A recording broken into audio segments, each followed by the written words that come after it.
मुझे बहुत ज़्यादा दुख है, बहुत ज़्यादा अफसोस है कि जो वाक़या पेश आया है सवाल, हाँ उसके ऊपर मैं बात करना चाहूँगी। बिल्कुल, ये जो डीआईजी है नासिर महमूद सत्ती साहब, उन्होंने रात को मीडिया टॉक से बात करते हुए ये बताया था कि जो सीटीडी ने मुख्तलिफ ऑपरेशन के दौरान जगह जगह से असलहा और बारूदी मवाद जिसमें माटर गोले, हैंड ग्रेनेड और दीगर असलहा था उसको बरामद करके थाने के अंदर मालखाने में रखा था। आपके अंदर जो कुछ देर कबल ये अफसोसनाक वाक़ा पेश आया कि थाने के अंदर पैदर पैद 2 धमाके हुए हैं।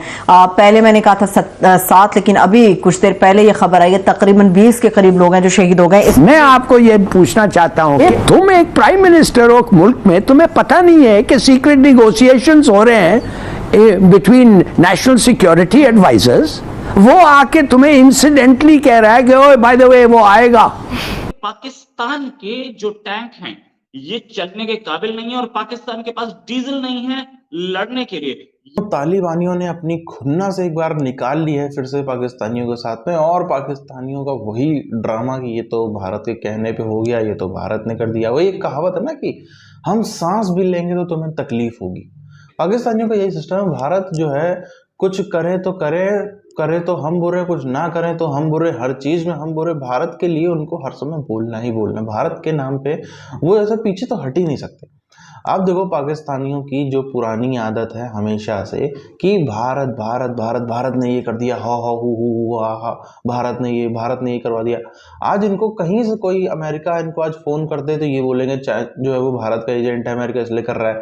आज इनको ईरान कर दे, इनको सऊदी अरब फोन करके धमका दे, ये बोलेंगे लो इंडिया कहने कर रहा है। दुनिया में कुछ हो जाए, इंडिया का उससे ना लेना है ना देना दो, लेकिन पाकिस्तानियों के पास में सिर्फ और सिर्फ यही है, अगर सही में कुछ भारत करने की सोच भी लेना, कुछ थोड़ी सी कार्रवाई कर दे, इतना डरी हुई कौम, ये आधा पाकिस्तान हार्ट अटैक से निपट जाएगा, आधा जो है वो डिप्रेशन में चला जाएगा। ट्रेनें नहीं आ रही, एक्सकेवेटर्स नहीं मिल पा रहे, क्या प्रॉब्लम्स हैं? जी, एक्सकेवेटर और दीगर मशीनरी तो नहीं है यहाँ पे, वो मलबे को हाथों से और इस तरह जो है दीगर हाथों से मलबे को कैसे हटाया जा सकता है अनवर? मशीनरी के बिना तो काम मुमकिन नहीं है। क्या स्वात के अंदर मशीनरी अवेलेबल नहीं है या फिर इंतजामिया सो रही है? जी, रात को चूंकि मशीनरी अवेलेबल नहीं थी या इन्होंने मंगवाई नहीं, क्योंकि वो इमरजेंसी का वक्त था, चीखो पुकार थी बहुत ज्यादा जख्मियों की जो मलबे के अंदर पड़े थे, तो मकामी लोग और पुलिस एहलकार जो थे और रेस्क्यू उन्होंने ऐसा तो नहीं, ईद का चौथा दिन था तो इंतजामिया छुट्टियों पे थी और कोई संभालने वाला सूरत हाल को नहीं था। जी, वो पर तो सिर्फ पुलिस एहलकार थी, कोई सियासी शख्सियत भी नहीं थी इंतजामिया की।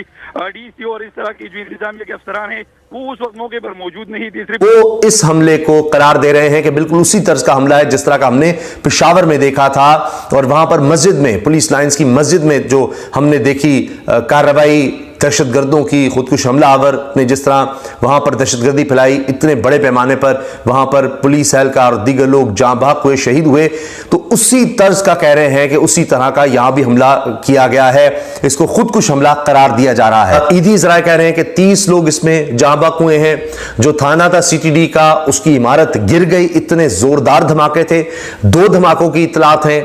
तो अभी तक जब मैं वीडियो बना रहा हूं यह बताया गया है कि शहीदों की तादाद ईदी जराए के मुताबिक 30 है, कुछ लोग इसको 20 भी बता रहे हैं, लेकिन जख्मियों को हॉस्पिटल ले जाया गया है। एक बार ये तो सारे दहशतगर्दी का वाकया कहीं भी हो वो मजम्मत की जाती है, बस स्वात का एक बड़ा बैकग्राउंड रहा हुआ है, वहाँ पे ऑपरेशन हुआ हुआ है और वहाँ ये सवाल रहता है कि जनाब इनको वापस क्यों लाया गया, इनके साथ मुज़ाकरात क्यों किए गए। और लोगों ने हाल ही में कुछ महीने पहले बहुत ज़्यादा क्रॉस द बोर्ड तमाम पोलिटिकल पार्टीज के लोगों ने इसकी रिजेंटमेंट की थी कि जनाब ये उनसे बात ना की जाए, वापस ना लाना जाए। सब ये जहाँ तक वो मुज़ाकरात वाली बात थी, वो रियासत की पॉलिसी थोड़ी सी लूज हुई थी। हम एक ऐसे वक्त में मुज़ाकरात में गए कि जब ये लोग काफी कार्नर हुए थे और वो जो मुज़ाकरात का एक दौर था या जो इनके साथ मतलब मीटिंग्स थी, तो उनका जरा उन्होंने लीवरेज लिया और थोड़ा सा सॉफ्ट कार्नर रियासत की तरफ से और हुकूमत की तरफ से दिखाई गई थी। तो जो भी मुल्क अगर जमीनी हकीकत से दूर जाएगा वो उतना ही पीछे चलता जाएगा, और पाकिस्तान की दुर्भाग्यवश जो है हालत ऐसी है कि वो जो उसकी रियलिटी, ग्राउंड रियलिटी से भाग रहा है। अब जहां मैं जो एग्जांपल दे रहा था आपको मिलिट्री बिजनेस का जो रन कर रही है army navy, Pakistan army navy और पाकिस्तान एयरफोर्स, सोचिए उनका जो खर्चा है वो काफी इतना है कि उसका 10% अगर वो कर दें तो $1.2 बिलियन की बचत होगी हर साल।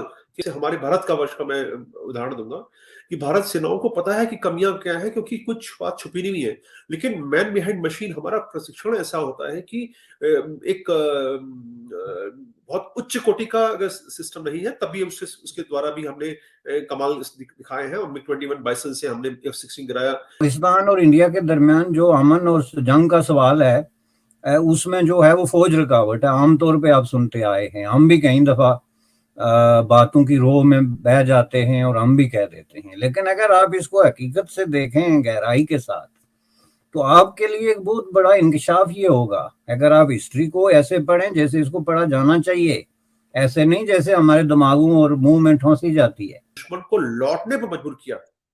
और तो जो ऐसा बोलना जनरल बाजवा के लिए जब मुझे ये मैंने सुना तो मुझे भी थोड़ा सा आश्चर्य हुआ कि ऐसे नॉर्मली बोला नहीं जाता। हालांकि कमियां होती हैं, लेकिन हम कमियों को छुपा के कोशिश करते हैं कमियों को जल्दी से जल्दी दूर कर दें, ताकि जब वो उजागर हो तो तब तक उसका इलाज हो चुका हो और मनोबल पर किस प्रकार का प्रभाव आते हैं। आप इतनी लंबी लंबी छोड़ते रहते हैं तो उसमें ज़ाहिर है जर्नल्स जो हैं वो एक खास माइंडसेट में ट्रेन होते हैं।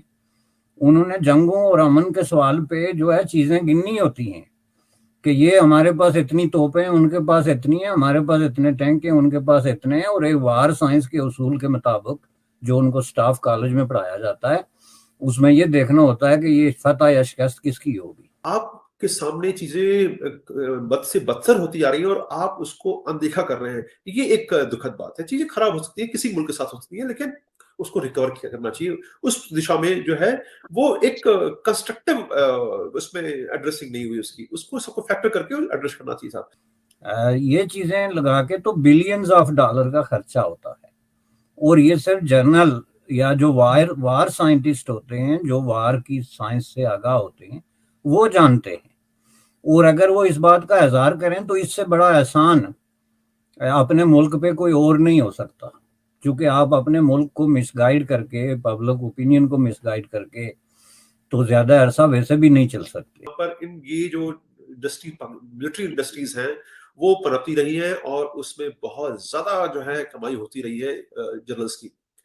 अगर आप ध्यान दें कि जो पाकिस्तानी जनरल हैं वो रिटायरमेंट के बाद कहाँ जाके बसते हैं, पाकिस्तान में तो नहीं बसते, वो बाहर मुल्कों से बाहर चले जाते हैं, क्योंकि पता है कि कुछ भरोसा नहीं है। जैसे पूरा विश्व जानता है कि पाकिस्तान का भरोसा नहीं किया जाता है, उनके जनरल भी जानते हैं कि पाकिस्तान का भरोसा नहीं किया जाता है, तो बेहतर वो सोचते हैं कि भैया इस मुल्क से निकल चलो, पता नहीं कब जो है वो नशा चल जाए उनकी गर्दन पर। पाकिस्तानी एक कोई आदमी जब डर में होता है, जब किसी आदमी को डर होता है कि मेरे ऊपर हमला हो जाएगा, मेरे ऊपर हमला हो जाएगा, उसका सड़क चलते गलती से एक्सीडेंट भी हो जाए, जिसका कोई लेन देन नहीं, तो वो व्यक्ति उसका सड़क चलते एक्सीडेंट करके भाग जाए, तब भी उसको ऐसा ही लगता है कि ओहो ये तो मेरे दुश्मन ने भेजा होगा। मैं आपसे कह रहा हूं, अगर अभी चाइना इनको धमकी भरा फोन कर दे, कुछ इनको बुरा भला बोल दे फोन करके, तो ये इस बात में जरा सा भी नहीं हिचकेंगे इस बात को प्रूव करने में। ये तुरंत बोल डालेंगे अपने आपसी सर्कल में बातें कि चाइना जो है वो भी एक हिंदुस्तान का एजेंट है और हिंदुस्तान के कहने पर हमको कर रहा है। जैसे तालिबानियों के अपने झगड़े हैं, तालिबानियों के अपने कितने जो टीटीपी वाले हैं उनका अपना पर्सनल लड़ाई है जो 20-30 सालों से लड़ रहे हैं। पाकिस्तान के खिलाफ हम बात करें तो तकरीबन 15-20 साल से लड़ रहे हैं। किसी के परिवार में आपने उसके लोगों को पहले अपना दोस्त बना करके या तो मार दिया, पहले आपने बोला कि दोस्त है और फिर दोस्त का दगाबाजी करके उसको मार दिया, या तो अमेरिकन को उठा करके बेच दिया, या तो पाकिस्तान की जेलों में बंद कर दिया, तो उसके लड़के बच्चे जो हैं वो क्या खुन्नस में नहीं होंगे, वो बदला नहीं लेंगे। वो ऐसी कौम, जंगजू कौम में आप ऐसे काम करोगे तो बदला तो लेंगे। वही तहरीक तालिबान पाकिस्तान का तब से मोटिव चला आ रहा है। तालिबान का टीटीपी बना ही इसलिए था कि जो तालिबानी पाकिस्तान की गद्दारी के द्वारा मारे गए या जेलों में बंद हुए या अमेरिका उठा के बेच दिए गए, उनके परिवार वालों ने पाकिस्तान के खिलाफ एक मोर्चा खोल के तहरीक तालिबान पाकिस्तान बनाया था। अब वो पिछले 15-20 सालों की आ गए और वो ऐसा भी नहीं कोई पहली बार हमला हुआ है। जब से उनकी सरकार आई है उसके बाद से तो हमले रुक ही नहीं रहे हैं, और बड़े हमले भी हुए हैं, छोटे हमले भी हुए, 2, 4, 5 लोग 10 लोग मरने का भी मामला हो, चाहे 25-30 का हमला हो, सब हमने देखा। लेकिन क्योंकि पाकिस्तानी इधर खौफ में थे, कि अब आर्मी कुछ करेगी भारत की, भारतीय एयरफोर्स एयर स्ट्राइक कर देगी, या नेवी कुछ कर डाले, या रॉ कुछ कर डाले, या इधर से कुछ हो जाए, या उधर से कहीं से कुछ भी हो सकता है। अचानक से ये मामला हो गया, इसलिए पाकिस्तानी हो देखो अफगानिस्तानियों ने जो है वो हिंदुस्तान के कहने पे कर दिया, हो देखो अफगानिस्तानियों ने इसके कहने पे कर दिया, तालिबानियों ने जो है वो भारत से फंडिंग लगी। ये दुनियादारी बकवास की बातें पाकिस्तानी आज भी कर रहे हैं, करते रहेंगे। अगर इनके यहाँ पे ना कुछ हो जाए, कुछ भी हो जाए, बाई चांस, जैसे आपको याद हो एक बार इंडिया ने गलती से एक बार वो यहाँ से ब्रह्मोस चल गई थी बाई मिस्टेक, बिना उसमें ऊपर में रॉकेट नहीं था, उसमें ऊपर में बारूद हथियार नहीं थे, गलती से पाकिस्तान में जा गिरी थी। अगर वो मामला आप सोचो इस दौर में हो जाता, तब तो पाकिस्तानी की आधा पाकिस्तान तो हार्ट अटैक से मर जाता कि लो ये तो क्या हो गया पाकिस्तान में।